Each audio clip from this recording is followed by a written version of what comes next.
What's up mga bossing? Kung ikaw ba ay Rusiflame X owner at nagbabalak ka na mag-reset sa Rusiflame X mo, wag na wag mong skip yung video na to para meron ka ng pangdagdag angas at pogi sa Rusiflame X mo!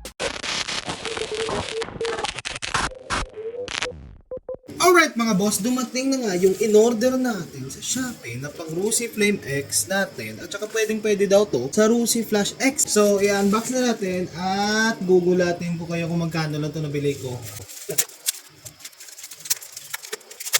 So ito na yun mga bossing, yung rare set, yung half shifter ng RS150. Pwede din to sa Winner X daw. So kakabit natin sa motor, pero tingnan nyo muna kung gaano kaganda at saka sobrang solid yung quality.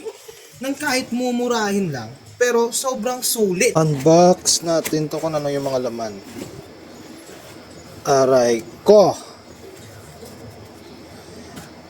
Gusto nyo malaman boss, ba't binili natin to? Kasi lagi na lang akong nagme-miss gear kasi nasanay ako yung downshift kasi sa Sigma at saka sa R3 puro downshift yung yung kambyada doon. Kaya di ako sanay sa yung pa-up. So magiging 1 up, 5 down na yung Rusiflame X natin. So itong sticker meron na ako nito. Yan. Uy. Napaka-angas. Kompleto na lahat to mga bossing ha. Pero half shifter lang to, paalala lang mga boss. So di ko naman talaga need yung full shifter kasi mas nagagandahan ako sa half shifter. Tapos yung GP na pang footrest, yung pang likod, bibili din tayo nun soon kasi si misis ko sponsor. Uy Mi, mahal mo ko Mi? Nahiya pa daw. Wag lang daw, bahala ka dyan. Aray ko, ito yung magiging mukha na to. So tara, ikabit na natin sa motor natin at papakita ko sa inyo kung gaano kaangas to sa personal. Kasi may tambay kami mamaya kasama natin yung mga Rusiflame tsaka Flash dito sa Iloilo. So medyo pagyayabang natin to mamaya. Aray ko!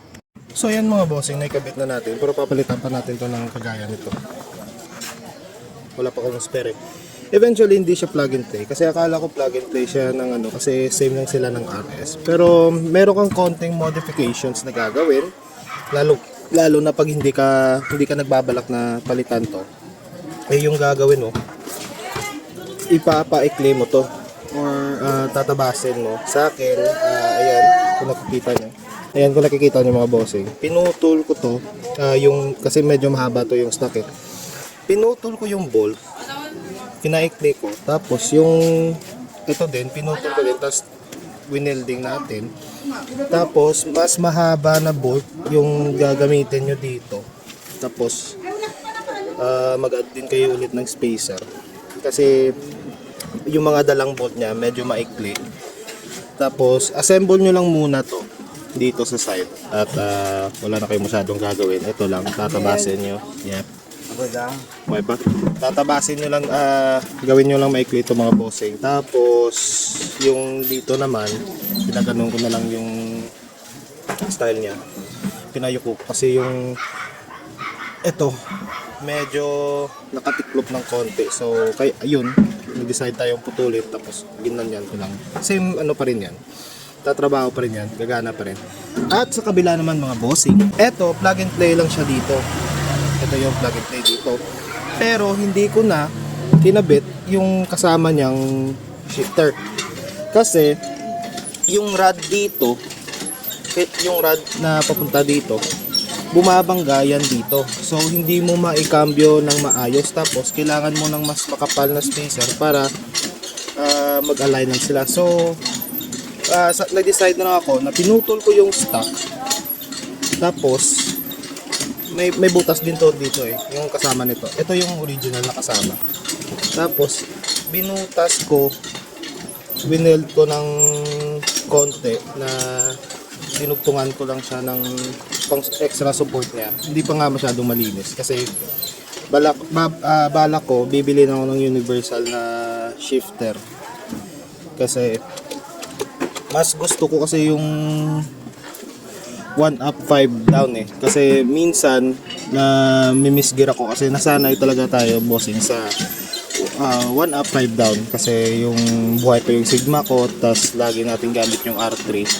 Nasanay ako sa downshift lagi.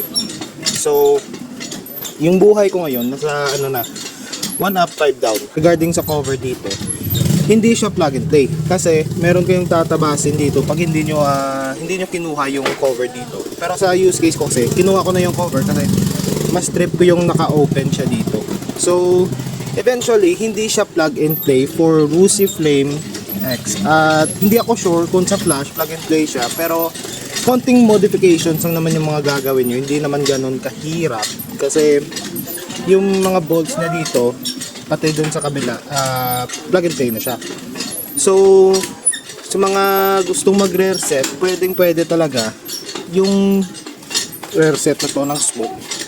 Yung pang GTR 150, Winner X 150, pwede talaga bossing. So, kung nagbabalak ka mag-shifter, solid to solid.